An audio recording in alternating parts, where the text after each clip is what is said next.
Hey everybody, I'm going to do a quick first part here of the file IO chapter. We're going to focus on using text files for this part, and then we'll come back to the binary files in another video. So a couple things. We're going to be using this IF stream and OF stream. Where'd they go here? Oh man, I had it. There we go. So IF stream for input from files and OF stream for output to files. So reading files for input, writing files for output. You can use fstream. It's a little bit more complicated. We'll be using that when we do the binary files. But for now, our reading files will be all ifstream, and our writing files will be all ofstream. And it's funny because you don't actually include them specifically. You include fstream. When you include fstream, you get the ifstream class here. So it's ifstream, I don't know, like input file stream or something, whatever you want to call it. It's fine. And then what we're going to do when we work with files, we always do three things. We open them, we read or write them, and then we close them. So let's go read a file here. We're going to see if we can find something to read. We're going to call input file stream.open, and open takes the name of a file name here. So I'll say, hey, test.txt. So it's opened, test.txt. Then we want to check and see if it actually opened. That's the funny thing here. So we're going to say if the input file stream. So the file stream object itself gets a true or false value if it was opened. And a lot of times what we do to make this cleaner is like if it did not open, then we might cout can't open test.txt.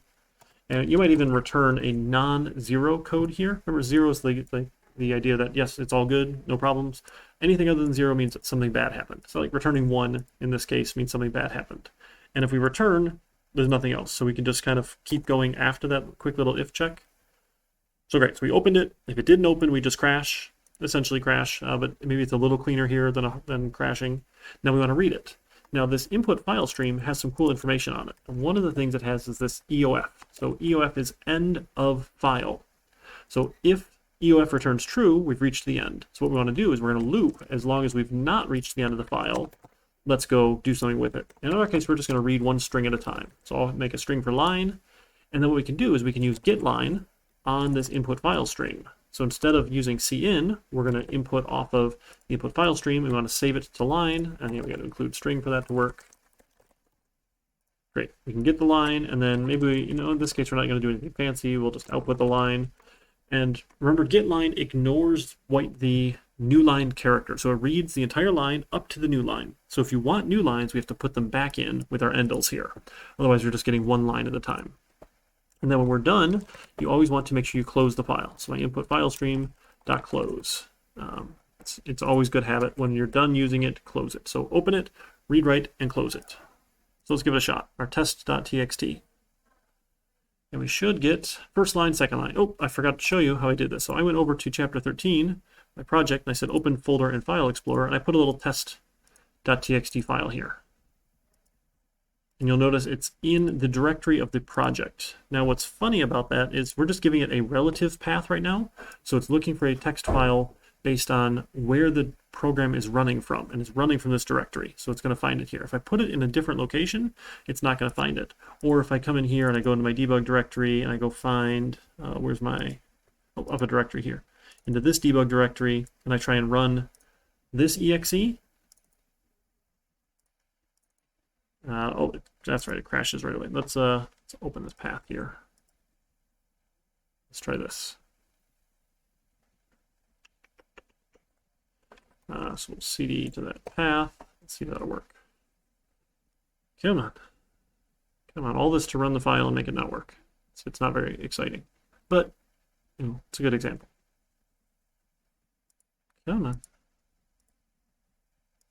Come back. Okay, so we're in here, and if I see what's in the directory, chapter 13 exe, I run it, it says can't open test.txt. Because wherever I'm running it from, it's looking for it in that directory. So if I go up a directory, and I see what's in here, that's the project directory, and I go into the, not the debug, but the project directory, and I list out what's here, I've got the test.txt. So from here, if I go up a directory and go into debug and run the chapter 13 exe, it's going to work. Because I'm currently in, my current working directory is this project directory that has that text file. Okay, and it can find the file. So most of the time what we're going to do is relative. You can give it full paths, but things get funny, and then if your full path includes like your username here, I will never have a folder like that, and it's just awkward. So most of the time I recommend using relative paths, and it just keep things working nicely with our project. If you don't want to have to open up File Explorer and all of these things, you can go to your project and you can add a new item. There is an option here in utility for text files here. We can have, another .txt, and it'll actually show up in the Solution Explorer, which is fun if you want to add some tests, whatever here. So then we can say, hey, how about instead of test.txt, let's have a string for file name. Hey, let's just input it here. Let's see out. We'll say file name, and how about we see in file name, and then we try and open it. So instead of a hard-coded string in here, let's say, hey, can we open this one here? Open. Okay, let's try it. So I should be able to enter another .txt, and I should get the contents out. Great. But if I typo it wrong, I get it, gibberish, can't open it. Right? And actually we get that exit code 1 there.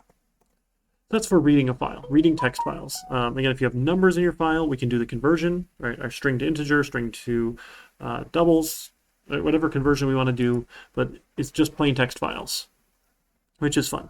So writing files is our OF stream, or our output file stream.